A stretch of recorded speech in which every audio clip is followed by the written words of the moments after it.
بسم اللہ الرحمن الرحیم۔ محترم حضرات، سب سے پہلے تو آپ کو سردیوں کی مبارک ہو کہ بالآخر وہ جو ایک درمیان میں چل رہا تھا کہ کمبل لیتے تھے تو گرمی لگتی تھی اور پنکھا چلاتے تھے تو سردی لگتی تھی، تو آج بالآخر میرا خیال ہے کہ پنکھے سے آپ کی جان چھوٹ جائے گی اور بالآخر آپ کو کمبل کا ہی سہارا لینا پڑے گا۔ بہرحال یہ اللہ کا نظام ہے کہ اللہ موسم بدلتا رہتا ہے، سردیاں، گرمیاں، برسات، یہ سب انسان کی فلاح و بہبود اور افزائش کے لیے ضروری ہیں کہ مختلف فصلیں اور پھل مختلف موسم میں ہوتے ہیں، اور اللہ نے اسی لیے موسم تبدیل کیے ہیں تاکہ آپ ہر پھل اور فصل کا فائدہ اٹھا سکیں۔ شکر الحمدللہ، جیسے بھی اللہ رکھے۔ تو اہم موضوع پہ میں یہ بات کرنا چاہتا ہوں کہ آج کل مختلف جو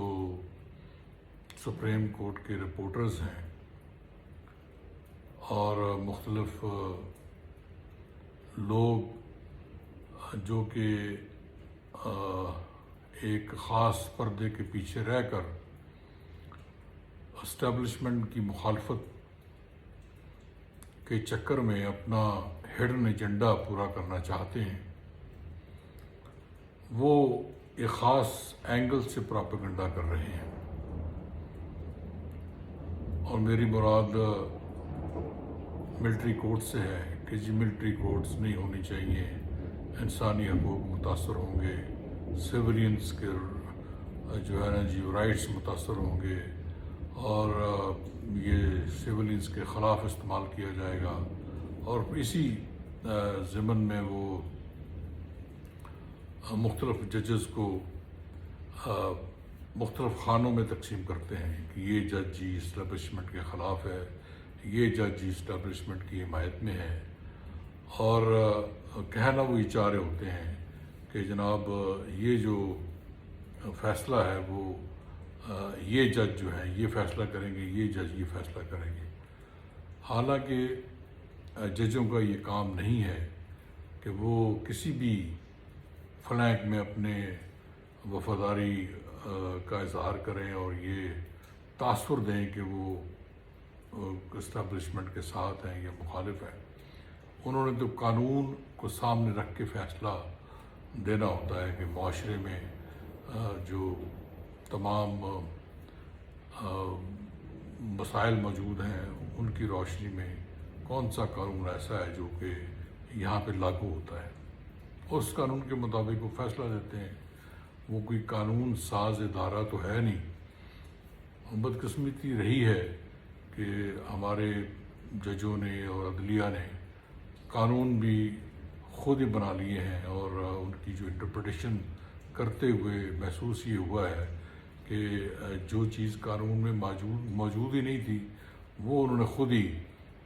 گھڑ لی ہے اور اس کو انٹرپریٹ اس طرح کیا ہے جس طرح کسی اور کا ایجنڈا وہ پورا کر رہے ہوں۔ لیکن میں یہ کہنا چاہتا ہوں کہ اس میں کوئی دو رائے نہیں ہے کہ ایک سویلین قانون ہونا چاہیے اور سول کے معاملات میں ملٹری کو مداخلت نہیں کرنی چاہیے، اس میں کوئی دو رائے نہیں ہے۔ ہر قانون سے محبت کرنے والا آدمی اور ایک سویلائزڈ جو شہری ہے وہ یہی چاہتا ہے۔ لیکن کیا جب آرمی کی انسٹالیشن پر حملہ کیا جائے، آرمی کے افراد کو مارا جائے،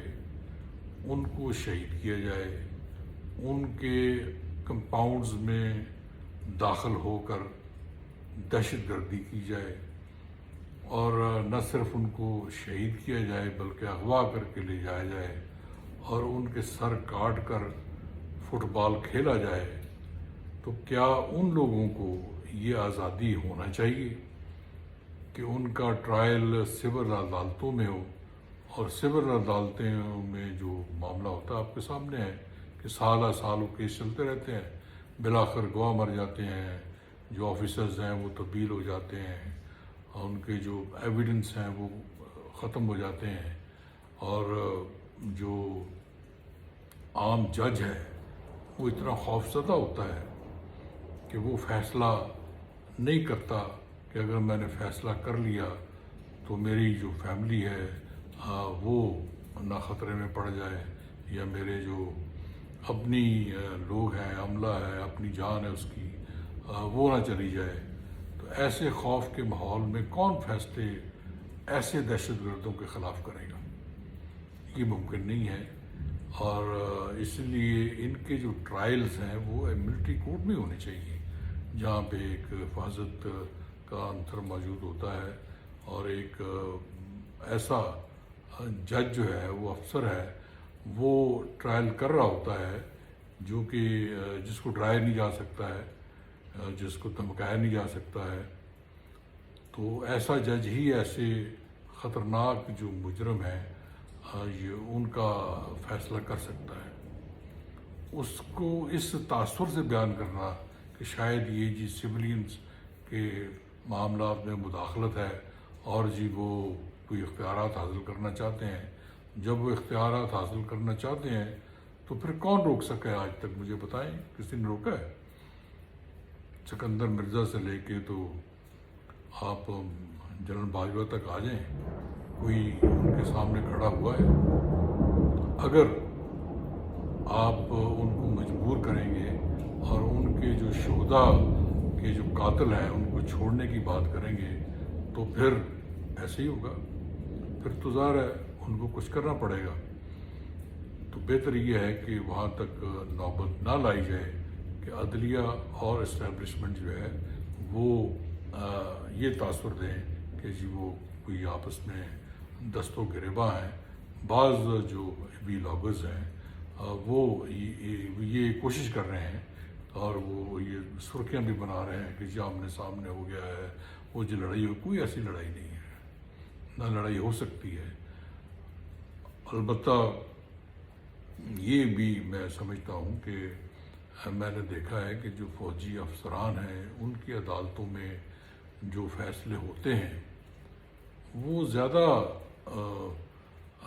حقائق کے قریب ہوتے ہیں، اور آج تک میری نظر سے کوئی فیصلہ نہیں گزرا ہے جو قرینے انصاف نہ ہو، اور جو یہ تاثر دے کہ شاید موقع فراہم نہیں کیے گیا، یہ اس کو جو بندہ تھا بے گناہ اس کو سزا دی گئی ہے۔ لیکن سول عدالتوں میں سینکڑوں کیس ایسے ہیں جن کو سزائیں غلط ملی ہیں اور وہ بھگت رہے ہیں۔ اور میں خود بھی یہ مشرف کی جو عدلیہ بحالی تحریک میں تھا،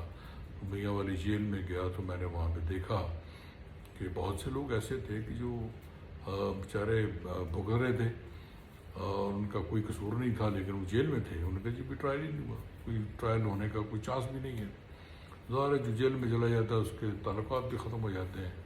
یہاں پر تو آدمی عہدے سے فارغ ہو تو اس کا کوئی تعلق نہیں رہتا ہے کسی کے ساتھ، تو جو بیچارہ جیل میں چلا جائے اس کے ساتھ کون تعلق رکھنا چاہتا ہے؟ تو میں نے دیکھا کہ سینکڑوں افراد ایسے تھے۔ تو میری مراد یہ ہے کہ جو لوگ یہ تاثر دینے کی کوشش کر رہے ہیں کہ ملٹری جو کورٹس میں ان کا ٹرائل نہیں ہونا چاہیے، وہ ایک تو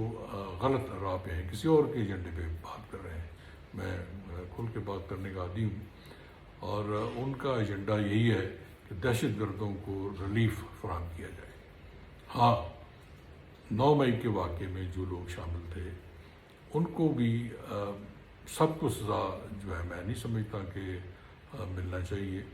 ان میں سے بھی ایسے لوگ جو کہ کنسپائریسی میں شامل تھے، جن لوگوں نے اندر جا کر کارروائی کی، جن لوگوں نے ایئرپورٹس کے اندر جا کر ہمارے ملٹری انسٹالیشنز کو نقصان پہنچایا، ہمارے ملٹری ایسٹس کو نقصان پہنچایا، وہ کسی ایجنڈے کے تحت تھے۔ مجھے یہ بتایا آپ کہ کوئی بھی سیاسی ورکر، میں بھی سیاسی ورکر ہوں، ہم احتجاج کرتے رہتے ہیں، جلسہ کیا، جلوس کیا، چلو جی کوئی